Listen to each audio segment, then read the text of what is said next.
संविधान के आज 75 वर्ष हो रहे हैं, लेकिन हमारे यहां तो 25 वर्ष का भी महत्व होता है, 50 वर्ष का भी महत्व होता है, 60 साल का भी महत्व होता है।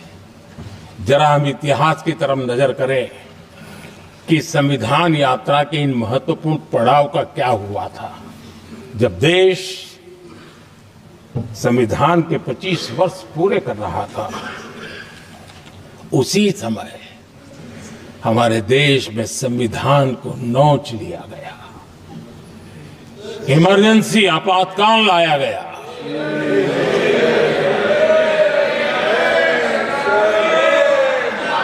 संवैधानिक व्यवस्थाओं को समाप्त कर दिया गया, देश को जेल खाना बना दिया गया, नागरिकों के अधिकारों को लूट लिया गया, प्रेस की स्वतंत्रता को ताले लगा दिए गए और कांग्रेस के माथे पर ये जो पाप है ना, वो कभी भी धुलने वाला नहीं है, कभी भी धुलने वाला। यह सब हिंदुस्तान, दुनिया में जब जब लोकतंत्र की चर्चा होगी, कांग्रेस के माथे का ये पाप कभी धुलने वाला नहीं है, क्योंकि लोकतंत्र का गला घोंट दिया गया था। भारत के संविधान निर्माताओं की तपस्या को मिट्टी में मिलाने की कोशिश की गई थी। आदरणीय सभापति जी, जब 50 साल हुए तब क्या भुला दिया गया था? जी नहीं, अटल बिहारी वाजपेयी जी की सरकार थी और 26 नवंबर को 2000 देश भर में संविधान का 50वां वर्ष मनाया गया था। अटल बिहारी वाजपेयी जी ने प्रधानमंत्री के नाते राष्ट्र को एक विशेष संदेश दिया था। एकता, जनभागीदारी, साझेदारी, उसके महत्व पर बल देते हुए उन्होंने संविधान की भावना को जीने का प्रयास किया था, जनता को जगाने का भी प्रयास किया था। और अध्यक्ष जी, जब देश संविधान का 50 वर्ष मना रहा था, आदरणीय सभापति जी, मैं आज यहां किसी की व्यक्तिगत आलोचना करना नहीं चाहता हूं, लेकिन तथ्यों को देश के सामने रखना जरूरी है और इसलिए मैं तथ्यों को रखना चाहता हूं। कांग्रेस के एक परिवार ने संविधान को चोट पहुंचाने में कोई कोर कसर नहीं छोड़ी है।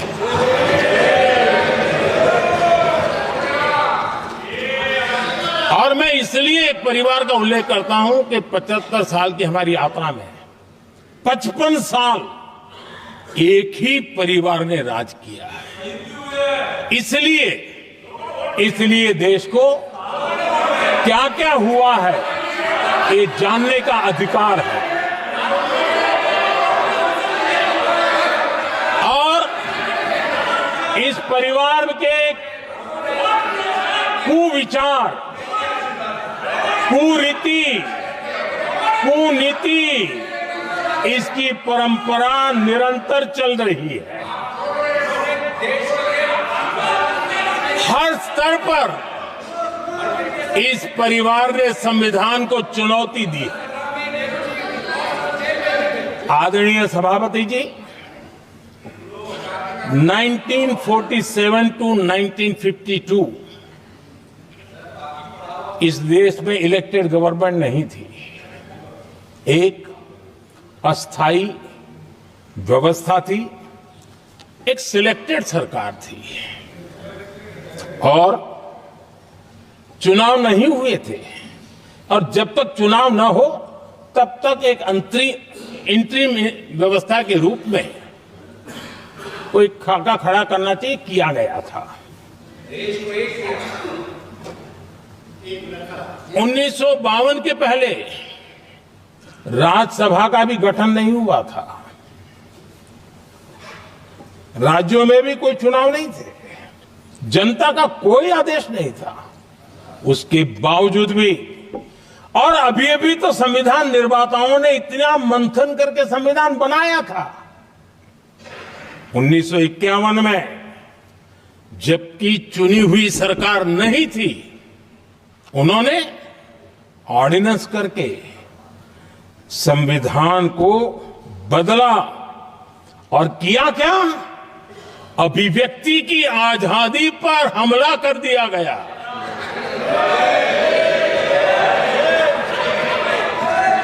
और ये संविधान निर्माताओं का भी अपमान था, क्योंकि ऐसी बातें कोई संविधान सभा में नहीं आई हो, क्या था? नहीं है, लेकिन वहां उनकी चली नहीं।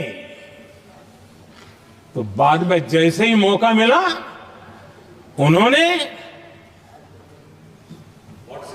अभिव्यक्ति की इस आजादी को, उस पर उन्होंने हथौड़ा मार दिया। और ये संविधान निर्माताओं का घोर अपमान है।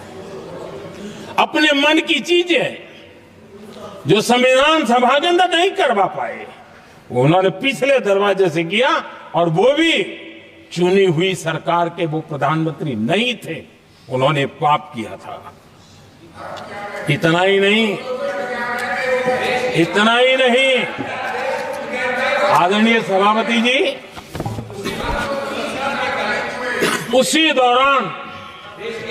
दौरान उस समय के प्रधानमंत्री पंडित नेहरू जी ने मुख्यमंत्रियों को एक चिट्ठी लिखी थी।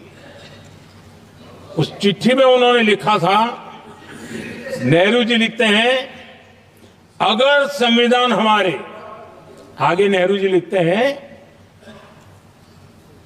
अगर संविधान हमारे रास्ते के बीच में आ जाए, ये नेहरू जी लिख रहे हैं, अगर संविधान हमारे रास्ते के बीच में आ जाए, आगे नेहरू जी कह रहे हैं, तो हर हाल में संविधान में परिवर्तन करना चाहिए। ये नेहरू जी ने मुख्यमंत्रियों को चिट्ठी लिखी।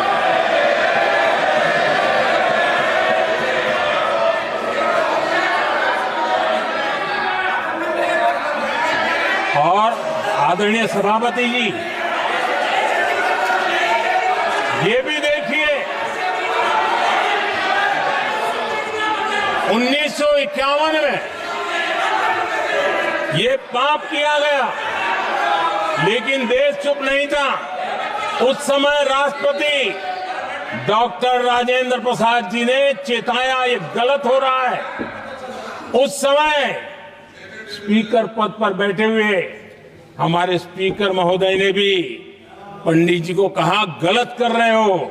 इतना ही नहीं, आचार्य कृपलानी जी, जयप्रकाश नारायण जैसे महान कांग्रेसी लोगों ने भी पंडित नेहरू ने कहा कि ये रोको, लेकिन पंडित जी का अपना संविधान चलता था और इसलिए उन्होंने इतने वरिष्ठ महानुभावों की सलाह मानी नहीं और उसे भी उन्होंने दरकिनार कर दिया।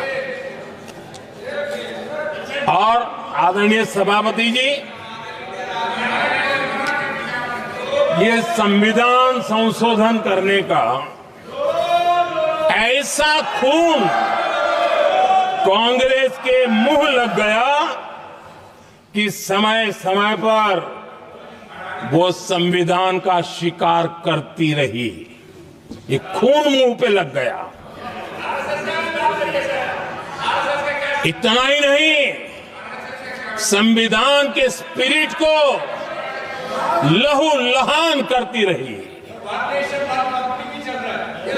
आदरणीय सभापति जी, करीब 6 दशक में 75 बार संविधान बदला गया।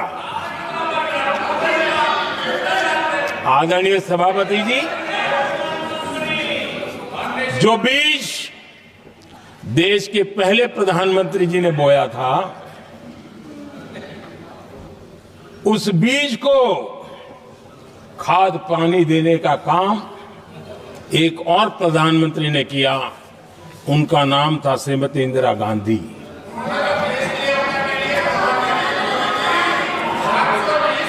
जो पाप पहले प्रधानमंत्री करके गए। और जो खून लग गया था 1971 में, सुप्रीम कोर्ट का एक फैसला आया था। उस सुप्रीम कोर्ट के फैसले को संविधान बदल करके पलट दिया गया और 71 में ये संविधान संशोधन किया गया था। और क्या था, उन्होंने हमारे देश की अदालत के पंख काट दिए थे और यहां पर तो किया था कि संसद संविधान के किसी भी आर्टिकल में जो मर्जी पड़े वो कर सकती है और अदालत उसकी तरफ देख भी नहीं सकती है। अदालत के सारे अधिकारों को छीन लिया गया था। ये पाप 1971 में उस समय की प्रधानमंत्री श्रीमती इंदिरा गांधी ने किया था। बांग्ला खबर, आपनार राजनीति आपनार आवाज।